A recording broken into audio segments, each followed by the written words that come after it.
지금부터 서울경제 TV가 주최하고 한국에너지공단이 주관하며 산업통상자원부가 후원하는 제11차 2019년 에너지전략 포럼 4차 산업혁명과 에너지 효율 혁신 전략이라는 주제하에 포럼을 시작하도록 하겠습니다.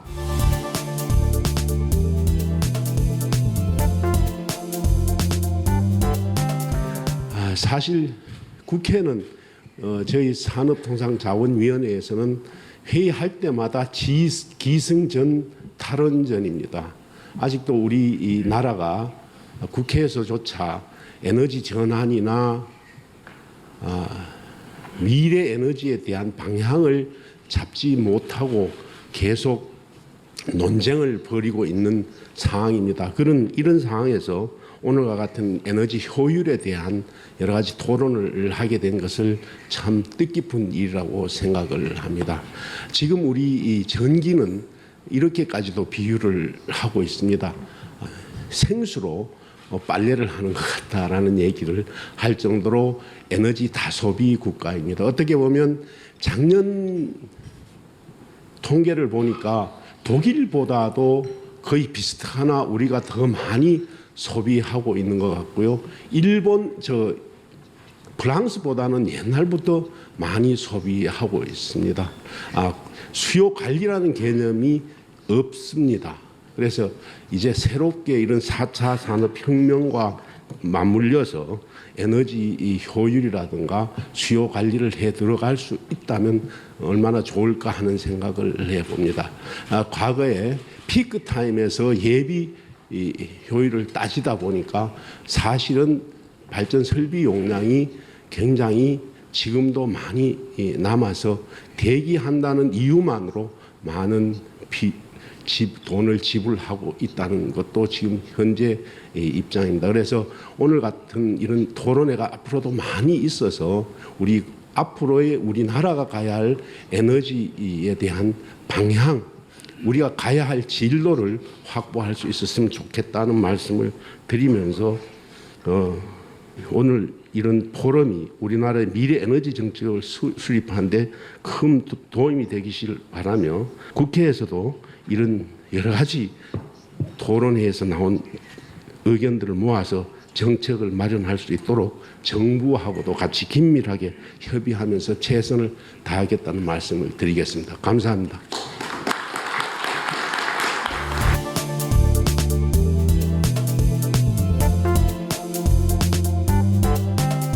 사실 올해 G20 에너지 환경 장관 회의, 그다음에 클린 에너지 장관 회의가 연달아서 5월, 6월에 개최가 됐는데 그 자리에 가서 저희들이 확인한 것은 뭐냐면 이제는 더 이상 수소 경제에서도 한국이 앞서 있다라고 얘기하기가 어렵겠다 할 정도로 많은 나라들이 수소 경제에 여러 가지 투자와 계획들을 잡아 나가고 있었습니다. 오늘 또 주제로 잡아주신 에너지 효율 혁신 전략, 사실 정부가 이제 조만간 국가 에너지 효율 혁신 전략을 내놓을 계획으로 있습니다. 그래서 정말 이 서울경제 이 에너지 포럼이 정부의 정책의 그 선행에서 항상 몇 달 전에 이렇게 발제를 해주시는 듯한 느낌을 받아서 참으로 감사하다 말씀드립니다. 지금 우리나라 에너지 효율 정책은 새로운 전환점을 모색하고 있는 그런 상황입니다. 2000년대까지 고유가 시기를 거치면서 부문별로 다양한 시책들이 도입되고 발전되어 왔습니다. 하지만 지난 2010년대에 들어서 저유가 상황이 지속되면서 정부 예산이나 민간의 효율 투자 규모가 지속적으로 감소하고 있는 것도 사실입니다. 따라서 정부는 효율 정책의 새로운 추진 동력을 확보하고 선진국형 에너지 소비 구조의 전환을 뒷받침할 에너지 효율 혁신 전략을 조만간 발표할 계획으로 있습니다. 이 혁신 전략의 방향성은 크게 세 가지입니다. 우선 시스템 단위의 종합적 효율 향상을 추구할 것입니다. 과거의 개별 기기 중심의 효율 향상을 넘어서 건물과 사업장, 산단 등 에너지 시스템 전체를 고려한 종합적 효율 향상을 추진할 계획으로 있습니다. 그동안 활용됐던 에너지 관리 시스템에 IoT와 빅데이터, AI 등 4차 산업혁명 기술을 접목해서 공장 전체의 에너지 사용량을 실시간으로 모니터링하고 예측하며 최적화하는 등 더욱 정교하고 체계적인 효율 관리를 가능하도록 지원할 것입니다. 두 번째로는 규제와 인센티브의 조화입니다. 정책의 사각지대 또 시대의 변화를 감안해서 필요한 규제는 어느 정도 보강이 필요할 것입니다. 하지만 과감한 인센티브를 통해서 규제의 조기 정착과 민간의 보다 자발적인 참여를 유도하도록 하겠습니다.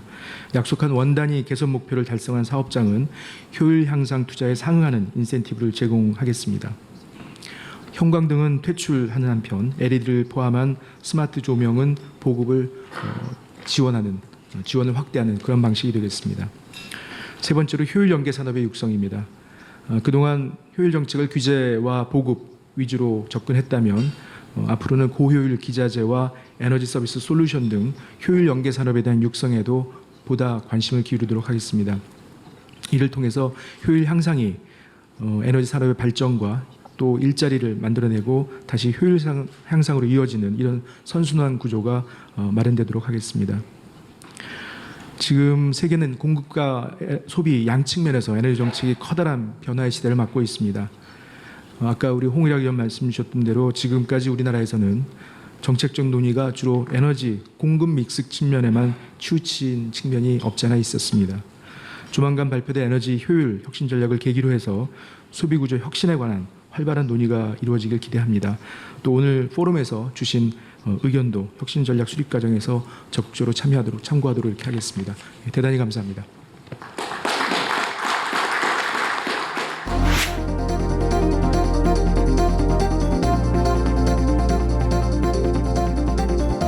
Good morning. My name is Marco Moda. I'm a partner at McKinsey in Seoul, Korea, so I'm located here. So let us one time start with what I've brought today. And basically, I'm following a logic across 5 main dimensions. Firstly, I will be talking about primary energy demand and how is the energy demand evolving until 2050. So we have taken a long-term demand. The long-term view always has a 2016 as a baseline.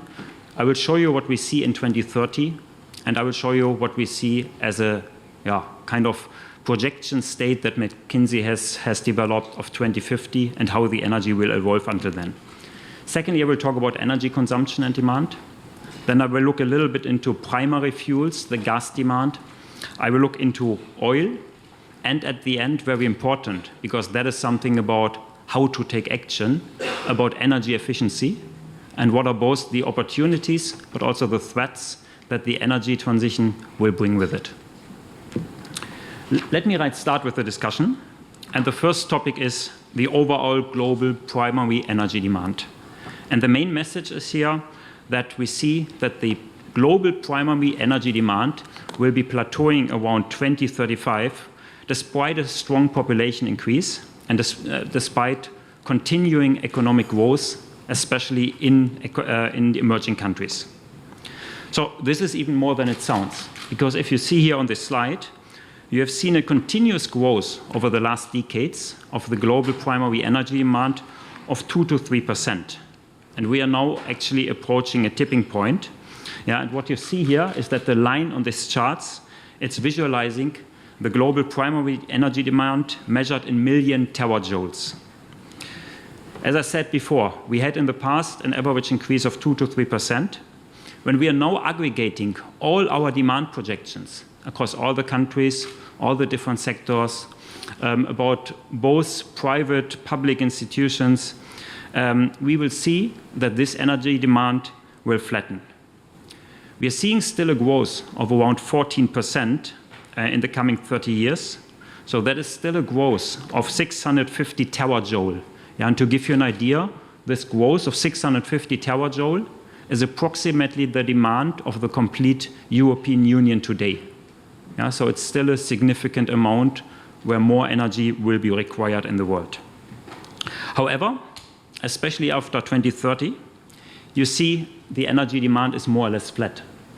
So we see that the first time in history, we are now decoupling the global primary energy demand from population growth and from economic growth.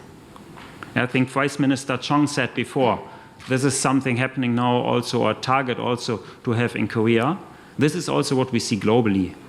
Despite a very strong growth in emerging countries, despite a very strong growth further off the global GDP, we are seeing that the energy demand will remain flat overall after 2030, 2035, until the end of our projection stage at 2050. So a very important factor that is explaining this one are the renewable resources in the power sector. The renewable resources in the power sector, they are reducing the demand for fossil-based fuels, and they are, with that one, also replacing comparably low efficient technologies with new renewables technologies that have a higher efficiency in power generation. The other factors, the other drivers which are driving this increased efficiency, it's a shift in the industry from more industrial economies to more service economies.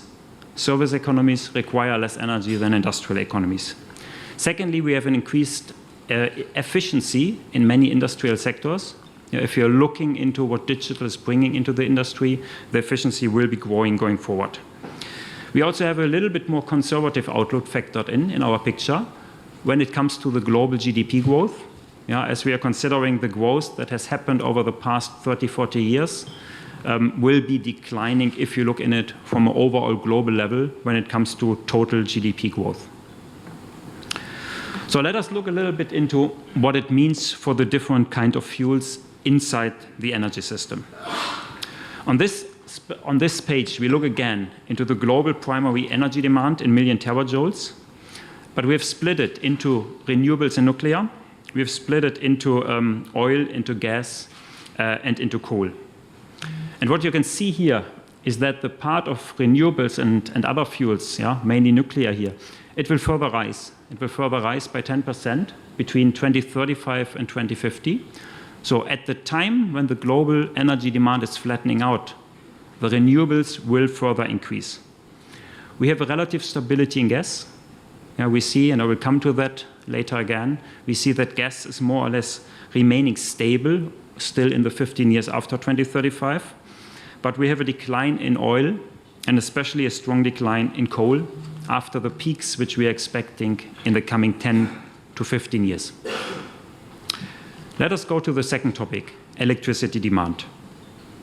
And the electricity consumption is something which we see on the very strong rise. We expect it to double until 2050. And we actually expect already in 2035 for electricity consumption to make renewables on a global scale, to make renewables approximately half of the total electricity assumption. What is interesting is that you will see that electricity will double, whereas all the other fuels will be plateauing when it comes to energy there. On this page, we are looking at an index from 2016 demand levels. You will see that the global energy demand overall will be growing here further by 2% per year on average. Why do we see such a strong growth on the power side, on the power and demand side? It has three main reasons in our projection. First one, in road transport, you see a very strong growth from an index from 1 today to 27 in 2050. Main reason are, of course, electric vehicles. Our projections see around 30% electric vehicles among newly adjusted cars to the market in 2030. And we see a target number of 75% of electric vehicles coming on the market in 2050.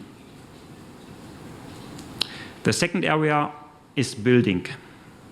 In the building, we have on the low-income countries, especially less reliance on biomass, on wood for cooking, etc., which will be replaced by electricity. In the OECD countries, it's especially about heating, about heat pumps, which are replacing conventional fossil-based fuels like gas or also still like oil-based heating systems. The uptake in the industry is comparably smaller here. You see an uptake from 21 to 25. The uptake in the industry is because for high and medium temperature processes, it's very difficult to use electricity. To make electricity attractive also in medium high temperature processes, you would need to get to electricity prices below $20 per megawatt hour. which is something we don't see achievable in the near future, which means the rise on the electricity side here, it's mainly coming from low temperature processes within the industry. Let me go to the third topic. The third topic is about gas. What we see on gas is that this one is continue to grow its share in the global energy demand. It's the only fossil fuel to do so, and it will plateau only after 2035. Let's look a little bit in the details and where this one is coming from.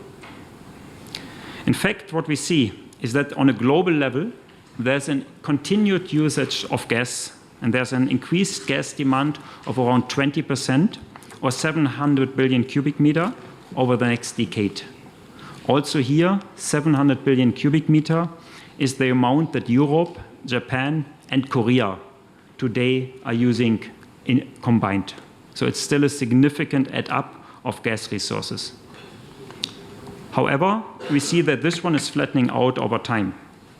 If you look in the average growth rates, we are having a continuing decline to 1.3% until 2035, and then we even see one at less than 0.6% until 2035. Behind, after 2035, you are seeing that the gas demand is basically flat. And it will continue on the level which we will have in 2035. We don't see it declining, though. We don't see it declining. Let's move to the next topic, on oil. And on oil demand, the picture looks a little bit different. Oil demand we see to substantially slow down.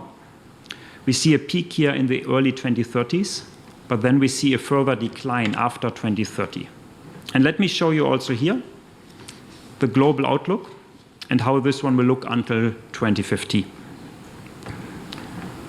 So what you can see here is then in the historical one that we had an oil demand growth over the last decades of approximately 1%.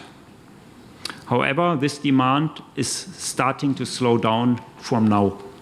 It will be starting to slow down from now, and we are expecting today to reach the oil peak at 2033. You know how these projections are, and you know how they are changing every decade. But that is the current McKinsey view of taking everything on the demand, on the supply side into considerations. The oil transport from road is the main driver behind this one. And here again, as I said before, it's the adoption of electric vehicles, which will peak in 2025. And after 2025, we expect a decline in road transport oil use continuing until 2050. By 2050, only on the road transport, we believe that 30 million barrels per day will be needed less compared to today in 2019. So in the next 30 years, there will be a reduction of around 30 million barrels per day only on the road transport side. The one driver for growth on oil, again here, is the chemical industry. They show also slowdown in demand growth, and I will come to that as well, but only after 2030. So oil requirements in the chemical industry until 2030 will continue to grow, and then it will plateau down as a result of increased recycling and also decreased demand in on the consumer side, also in the chemical industry. Just as a side note, the picture looks very negative. If you're taking decisions today, short to midterm also, midterm for investments, it still means some significant work for oil and gas companies. If we are looking at the typical decline rate of oil fields, which means we need to find and develop new production of oil of around 40 million barrels per day, still until 2035. So in the decade to come, there's still significant work also for the oil industry, because the oil fields still need to be opened and harvested, of course. Let me do one deep dive into the chemical sector here, because this is where the demand growth actually is happening. You see until 2035, in terms of demand growth, chemicals is by far the biggest sector, and it's adding 6.6 million barrels per day in terms of oil demand.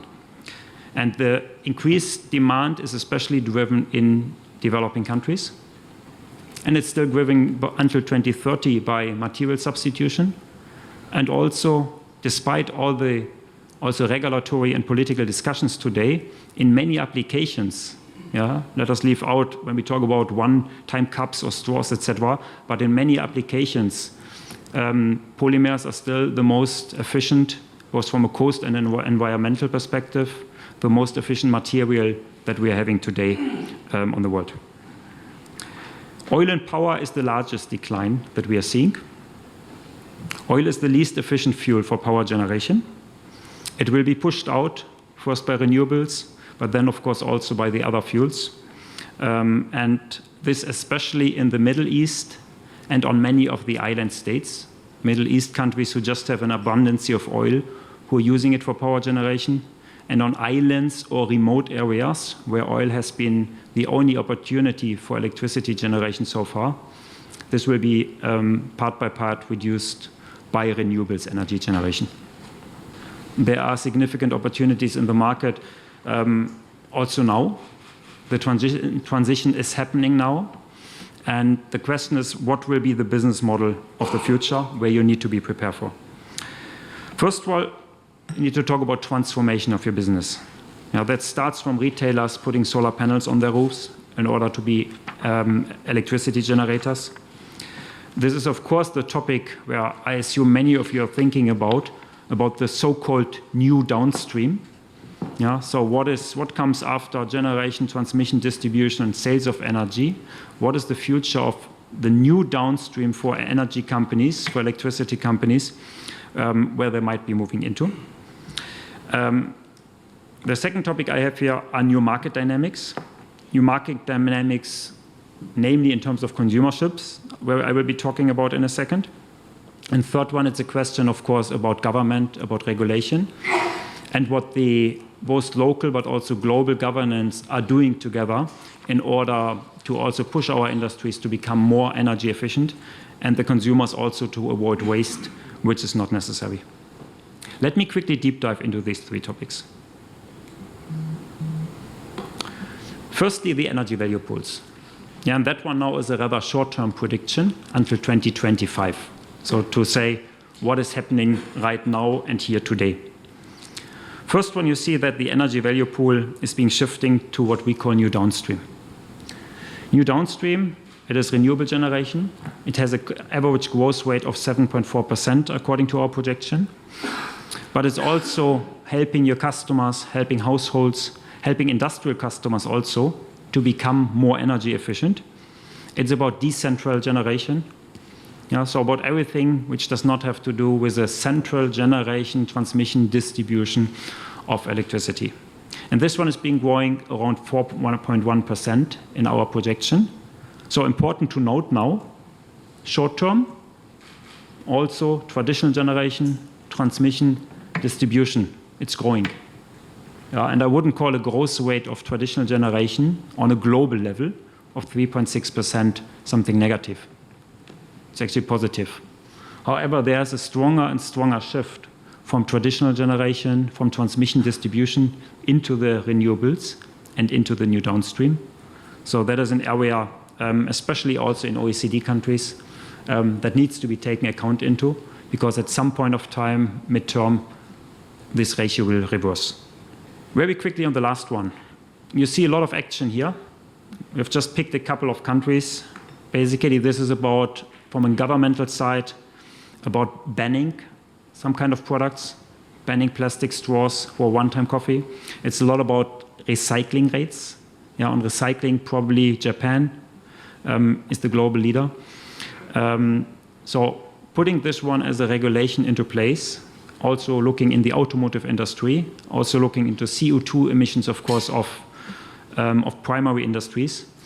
These are topics that are just happening now, and that will significantly drive also higher energy efficiency by the industry in the future, as also in the two introductory speeches today we have heard.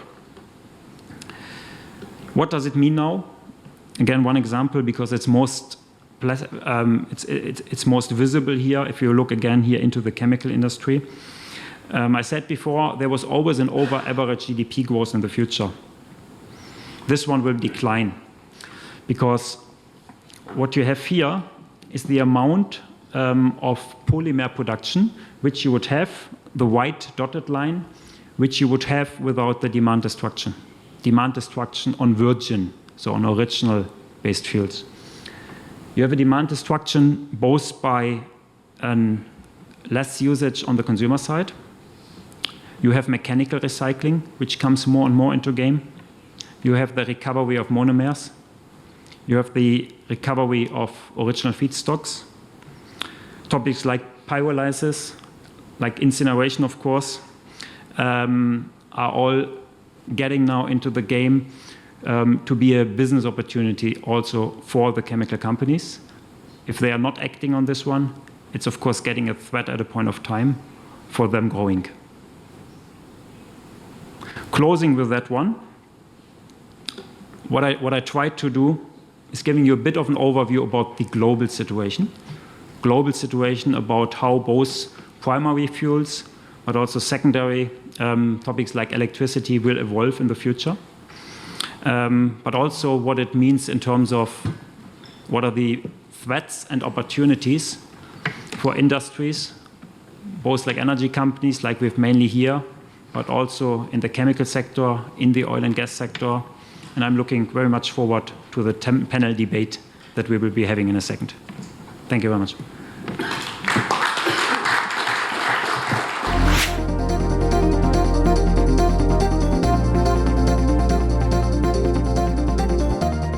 예, 안녕하십니까. 예, 방금 소개받은 강승진입니다.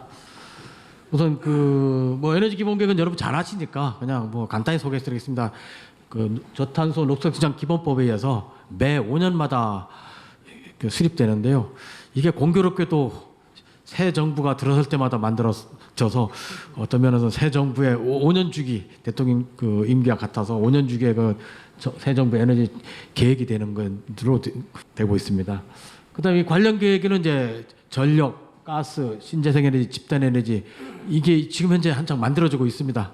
예를 들면 제 9차 전력수급 기본계획이 준비 중인데 지금 에너지 기본계획의 기본 정신과 방향을 지키고 있고요. 이제 에너지 이용 합리화 기본계획이 또 곧 아마 연말 내지 내년 초에 나올 거고 이와 관련하여 정 차관님께서 말씀하신 에너지 효율 혁신 전략도 아마 조만간 곧 구체적으로 나올 것 같습니다. 그러면 우리나라 계획에 앞서서 주요국의 에너지 정책 목표들을 쭉 한번 뭐 많이 거론되는 나라를 살펴보는데요. 주요국의 에너지 정책 목표를 보면 가장 프라이어리티가 온실가스 감축입니다. 사실은. 그러니까 모든 게 에너지 계획이 온실가스 감축과 연결되어 있습니다. 독일 같은 경우에 온실가스 2050년에 현재보다 온실가스를 80에서 90%를 감축하겠다. 그러면은 에너지와 온실가스가 1대1이면 에너지도 그러면 50% 감축해야 되느냐? 90% 감축해야 되느냐? 그건 아닙니다. 보면은 한 절반은 에너지 효율 개선으로 달성하고 거의 절반은 에너지 믹스 개선으로, 그러니까 재생에너지라든가 온실가스 적게 나오는 개선으로 감속하는 겁니다. 그리고 요즘에 최근 아까 기승전, 탈원전 말씀하셨듯이 하도 원전이 이슈다 보니까 우리나라에 발표됐고 원전에 관련 토픽도 넣었습니다만 독일은 완전히 원전을 탈원전을 하기로 했고 그랬습니다. 일본도 온실가스 26% 감축하는데 에너지 효율과 그 다음에 재생에너지 비중을 높이는데 일본은 특이사항은 후쿠시마 사고 후에 완전히 가동 중단됐던 원전, 지금 현재 노후 원전 다 빼고는 한 45개 내외가 되는데 지금 현재 7개 정도 가동되고 있는데 저기 온실가스 감축 목표를 달성하기 위해서는 원전을 다 가동하는 것을 희망하고 있습니다. 원전이 전부 다 40여 개가 가동이 안 되면은 온실가스 감축 목표 달성에 차질을 빚을 것으로 예상하고 있습니다. 그리고 프랑스, 영국은 유일하게 온실이 아니라 유럽에서는 유일하게 원전을 확대하는 나라 중에 하나입니다. 석탄을 줄이고 원전과 재생에너지 등을 늘려가지고 온실가스를 80%까지 감축하겠다. 프랑스는 여러분 아시다시피 원전의 비중이 현재 총 전력 발전량의 75% 차지하는데 최근에 좀 논란이 좀 있었죠. 원전 비중을 50%까지 늘리겠다, 50% 낮추겠다 그런 얘기 나오는데 또 일부에서는 그거 너무 빠르다, 좀 천천히 가자 하는 얘기도 나오고 있습니다.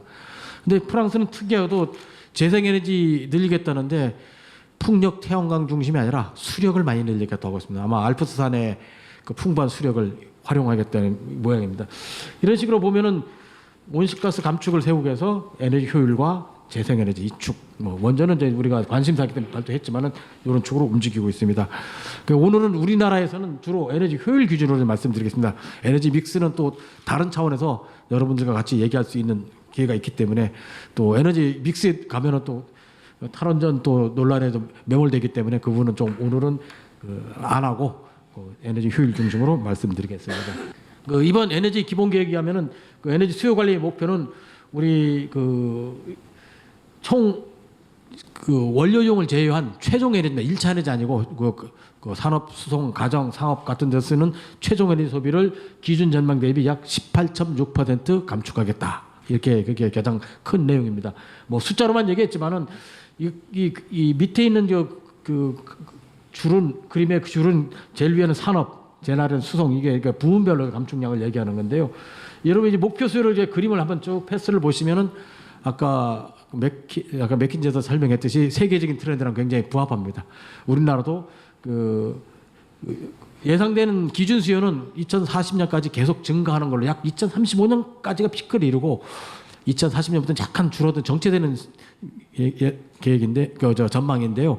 에너지 수요 관리를 통해서 에너지 수요를 줄이게 되면은 우리나라 최대 수요는 2027년경에 나타나고 2027년 이후부터는 에너지 수요가 줄어드는 어쩌면 세계적인 트렌드와 부합하는 것이 되겠습니다.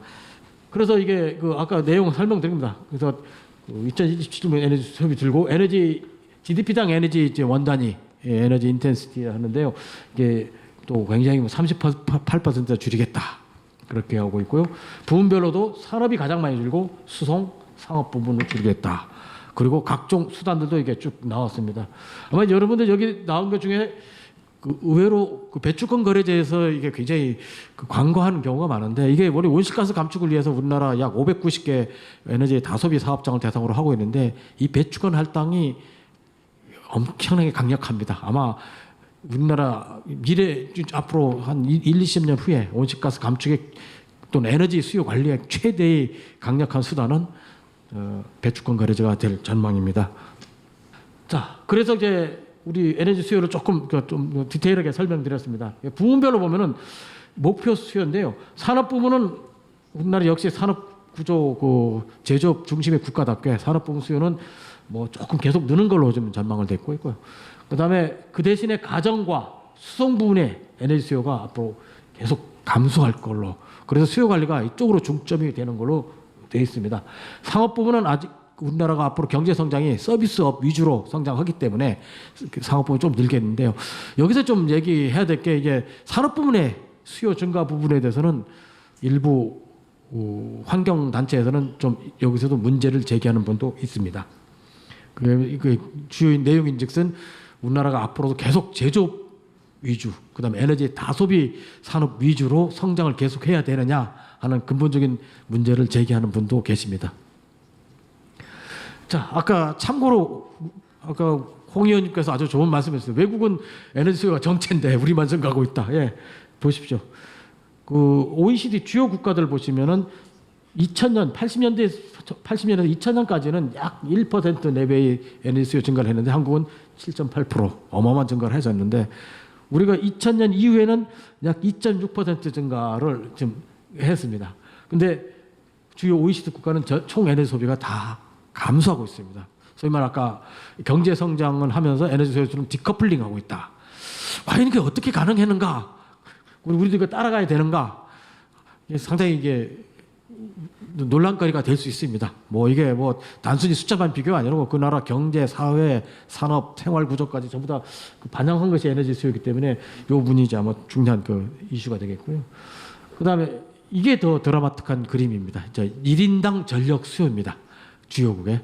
한국의 1인당 전력 수요는 이 오렌지색으로 표시되는데 80년대는 OECD 국가에서 한창 낮은 시기에서 엄청난 빠른 속도 증가해서 2000년에서 주요 선진국 OECD 국가를 따라잡고 지금은 거의 미국 세계 최대는 아닙니다만은 뭐 주요 국가에서 가장 많이 소비하는 미국 수준까지 올라가 전력수 늘고 있습니다. 그 반면에 대부분의 OECD 국가와 OECD 평균은 중간에 1인당 전력 수요가 7,000kWh 정도 내외에서 움직이고 있는데 한국은 이미 10,000kWh를 넘었었습니다. 아마 조만간 미국을 따라잡을 것 같습니다. 물론 전력이 싸고 풍부한 캐나다나 뭐 스웨덴, 노르웨이, 뭐 아이슬란드 같은 나라들은 워낙 저렴한 전력 자원이 있기 때문에 1인당 전력 수요가 뭐 훨씬 높긴 하지만은 이렇게 주요 국가에서는 우리는 상당히 높은 편에 속하고 있습니다. 이게 어떤 면에서는 우리나라의 현재 에너지 수요의 문제를 바로 한눈에 보여주는 거 아닌가 생각합니다. 그러면 이제 에너지 기본계획 이런 것들 이런 백그라운드에서 에너지 기본계획 과연 어떤 중심으로 하고 있느냐 좀 잠깐 소개하겠습니다. 일단 뭐 에너지 기본계획 비전은 에너지 전환을 통한 지속 가능한 성장과 국민의 삶의 질 제고라고 이제 했고요. 5가지 정책 목표를 정책 나섰습니다. 에너지 소비 구조 혁신으로 전환한다. 깨끗하고 안전한 에너지 믹스로 전환한다.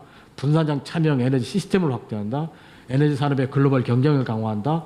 에너지 전환을 위한 기반 확충한다. 여기는 이렇게 5가지 정책 목표를 했지만은 뭐 에너지 오늘 소비 구조 혁신 중심으로 하겠습니다. 자, 수요 관리 쪽에서는 쪽에는 또 4개 정도의 세부 과제를 만들었습니다. 산업, 건물, 수동 등 부분별 수요 관리를 강화하겠다. 그 다음에 수요 관리 시장 활성화로 새로운 비즈니스 창출하겠다. 이제 시장을 만들겠다. 그렇습니다. 그 다음에 에너지 가격 및 가격 체제 합리화로 합리적인 소비를 유도하겠다. 그리고 비전력 에너지 활용 확대를 하겠다. 너무 우리가 아까 보았듯이 전력화 현상이 너무 빠르니까 그에 대한 좀 대안을 마련해 보겠다는 뜻입니다. 자, 산업 부문입니다. 이 산업 부문에서 아까 배출권 거래제 아까 말씀했지만은 이게 참 애매한 부분이 있습니다. 배출권 거래제는 어차피 환경부 주관으로 하고 있고 온실가스 에너지 효율에서는 산업부 주관으로 하다 보니까 이게 서로 괴리된 건데 괴처럼 보이는데 사실은 그렇지 않습니다. 합쳐져 있는 건데 실은 배출권 거래제는 어떤 규제 정책이고 굉장히 강력한 규제 정책이다 보니까 이것만으로는 또 부족하다. 첫째가 더 감축은 여러 개 있음에도 불구하고 감축 안 하는 부분이 있을 거고 또 하나는 배출권 거래제가 약 600개 미만의 사업장만 대상으로 하다 보니까 나머지 우리나라 10만 개가 넘는 제조업 산업자에 대해서는 효율 관리가 없기 때문에 그 부분은 어떻게 할 것인가. 또 대부분의 상업용이라든가 가정용은 또 산업 부문이고요. 건물 부분에든 신규 건물은 굉장히 국토부에서 건축 설계 기준 해가면서 굉장히 효율적으로 되고 있다고 평가합니다.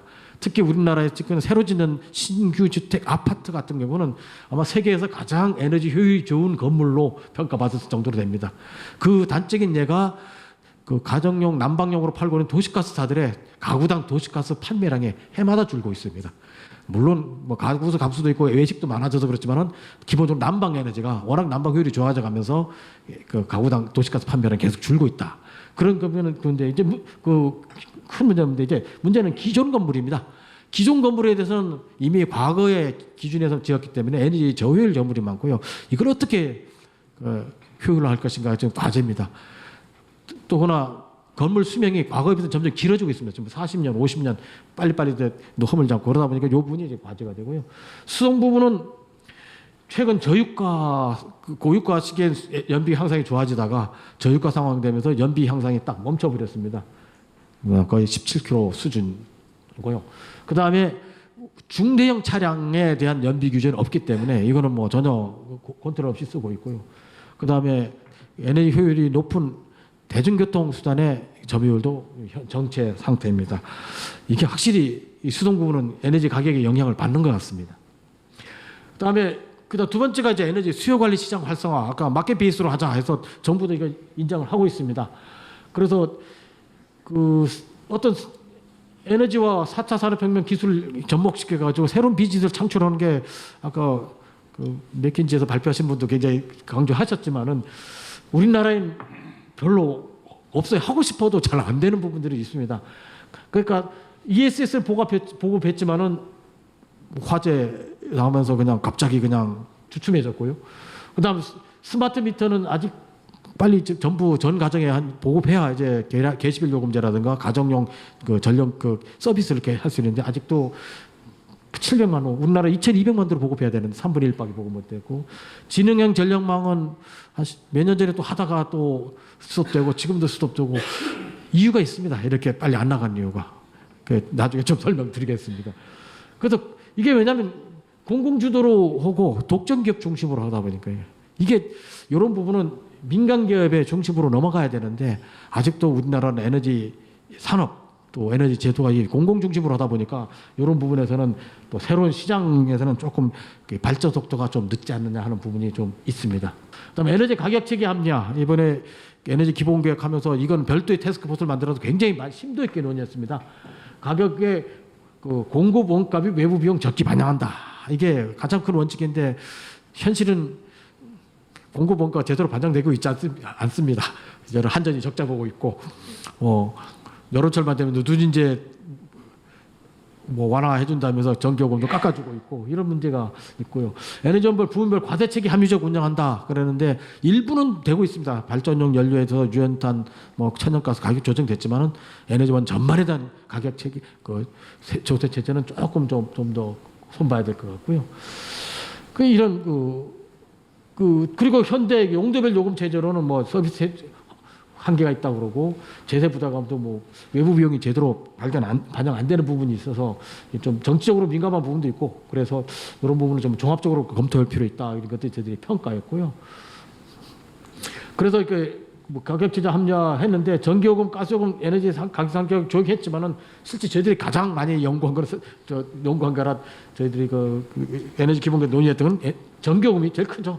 합리적인 비용에 하고 원가 외부 비용 요금에 적기 반영한다는 얘기가 여기에 이제 안 나와 있지만은 전기 소매 가격 지금 현재 우리나라 구조는 한전이 소매 가격 하는데 그 전력거래에서 도매 가격이 결정되는데 소매 가격에 도매 가격 연동률을 바로 반영해 달라 그렇게 요청을 했습니다. 그런데 모르겠습니다. 녹색 요금제 아마 해야 됩니다. 지금 그 최근에 세계적으로 붐불고 있는 RE100 리뉴얼 100% 그 운동에 우리나라 기업 IT 기업들도 참여를 요청받고 있는데 우리나라 기업들은 리뉴얼 전력을 살 방법이 없습니다. 지금은 제도가 없어요. 그래서 시급히 녹색 요금제든 아니면 뭐 직접 구매든 아니면 뭐 다른 제도를 통해서 좀 빨리 해서 할 수 있는 길을 열어줘야 되는데 그런 문제가 생깁니다. 그다음에 주택용 개시별 요금제 그걸 해야 되고요. 가스 요금은 뭐 좀 최근에 개별 요금제, 뭐 가스공사가 개별 요금제를 좀 도입하겠다고 지금 그 계획을 하고 발표를 했는데 이 부분은 또 좀 논란이 좀 있습니다. 뭐 그러면은 발전소에 싸게 직도입하는 것처럼 싸게 해준다는 건데 도시가스사에서는 입장에서는 이거 독점기업의 전형적인 가격 차별 정책이 아니냐.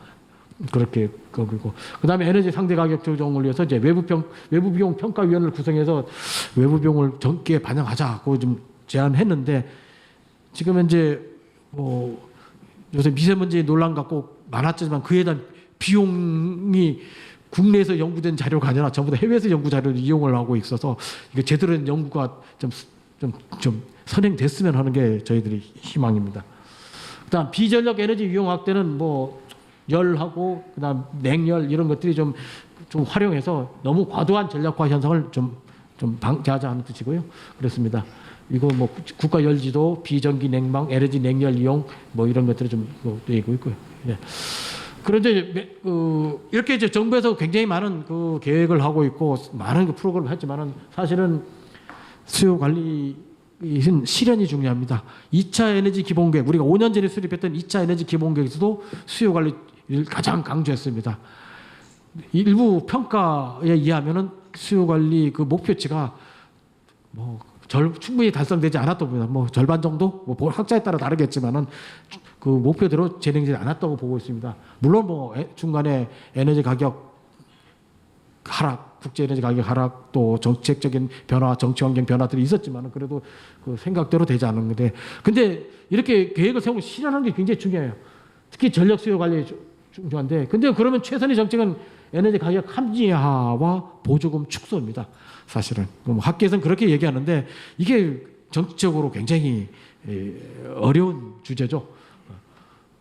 그래서 산업용 전기 많이 쓰니까 전기요금 올려라고, 특히 심야 전력 올려라고 막 주장하지만은 우리나라 에너지 전력 요금 구조를 보면은 산업용이 이미 상대적으로 전기요금 높습니다, 사실은.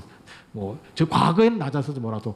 글쎄, 그러니까 그다음에 기존의 전력 수요 관리에 이제 추가적인 수단도 있습니다. 뭐 전력 DR 시장 확대, 아까 ERS, 그다음 V2G 활용 등을 했는데, 글쎄 요 정도만 갖고도 좀 뭐가 모자랐습니다. 그러면은 어떻게 해야 되느냐? 그럼 대안은 뭐냐? 그럼 지금 정부의 계획에 더 규제를 강화하느냐? 이제 퀘스천 맞고 달아놨습니다. 더 강력한 규제를 하느냐? 그다음에 에너지 가격을 그러면 인상해야 되느냐? 온갖 세금을 많이 매겨서, 예를 들면 우리나라 전기요금이 뭐 가정용은 유럽의 독일의 3분의 1 수준, 산업용은 절반까지는 아니지만은 50%도 싼 걸로 돼 있는데, 이런 것들을 그러면 과연 재생에너지, 온실가스 감축 비용, 각종 사회적 비용을 전부 다 가격에 반영해서 그럼 가격을 올려야 되느냐? 그 다음에 시장 기능을 활용해야 되느냐? 아까 말씀드린 부분입니다. 그러면 규제 정책입니다. 규제는 좀 할 얘기 맞습니다. 지금 아까 몇 번 강조했지만은 그 온실가스 배출권의 최고 강력한 수단이고, 그 다음 강력한 게 이제 온실가스 에너지 목표관리제, 거기에도 한 340개 기업 정도가 이제 해당되고, 두 개 합치면 약 그 850개여 기업, 840개 기업이 그 배출권 거래제 또는 목표관리제 하는데, 그런데 배출권 거래제는 톱다운 방식의 국가 감축 목표 달성을 위한 겁니다. 온실가스 감축 로드맵을 보면은 톱다운 방식으로 국가 목표 2030년 BAU 대비 37% 감축 해놓고 부분별로 착착착 쪼개가면서 나온 건데, 그러면 해가 갈수록 감축률이 높아지는데, 지금 현재까지는 견뎠습니다. 근데 앞으로 할당 대상 업체는 이 점점 감축이 높아지는데, 그 할당 대상 업체는 어떤 전략을 쓰느냐? 에너지 감축 문제가 아닙니다. 비용 최소화 전략을 씁니다. 감축하는 것보다 더 사다 쓰면 더 싸면 사다 쓰겠다 하는 건데, 이 전략이기 때문에, 그러면은 그죠? 그 목표 관리제도 전형적인 뭐 커맨드 앤 컨트롤 규제 수단이고요. 예, 마지막으로 그러니까 에너지 가격은 아까 쭉 설명드렸습니다. 근데 여기서 한 가지만 그거는 이제 탄소세 도입을 해야 되느냐, 일부에서는 얘기 나오고 있습니다. 그러니까 그 배출권 거래제 목표 관리 이외의 부분은 어떻게 줄일 것이냐. 탄소세 해야 되는데, 문제는 영국의 기후 변화세 같은 것들이 있고 일부 국가에는 하고 있는데, 근데 문제는 수송 부분에 같은 데는 이미 어마어마한 세금이 부과되어 있는데, 여기다 추가적인 세금 매길 때 어떤 그 전체적인 관점에서 그 조세 개혁과 함께 했으면 좋겠습니다. 그다음에 마지막에 시장 기능을 위한 수요 관리, 뭐 기존 제도는 규제 기반 시장의 ETS, 배출권 거래제, 국민 DR, 에스코, ERS, 근데 그 전부 다 공공 중심이고요.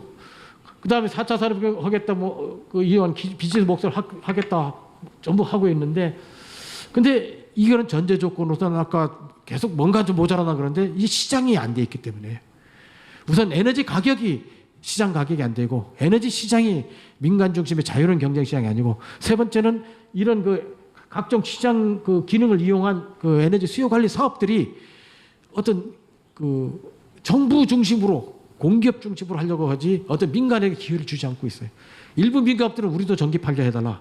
일본에서 최근에 그 전력시장 소매 자유화까지 이루어졌는데, 그러면서 새로운 비즈니스 창출되고, 일본에서 한 17% 정도가 기존 전력회사 아닌 새로운 판매자가 그 시장을 점유하고 있는데, 우리나라도 과연 어떻게 할까 생각하는 거고요. 네, 마지막으로 정부의 역할입니다. 정부는 룰 확립만 했으면 좋겠어요. 그리고 감시자 역할은 어떤 독립적인 기구로 맡겨주면 좋겠고요. 정부가 룰도 만들고 심판도 하고 선수도 하는 거는 좀 바람직하지 않은 것 같습니다. 그러니까 룰 메이커와 선수와 그다음에 심판은 분리되는 게 좀 바람직한 제도가 아닌가, 그렇게 생각합니다. 예, 이상으로 발표 마치겠습니다.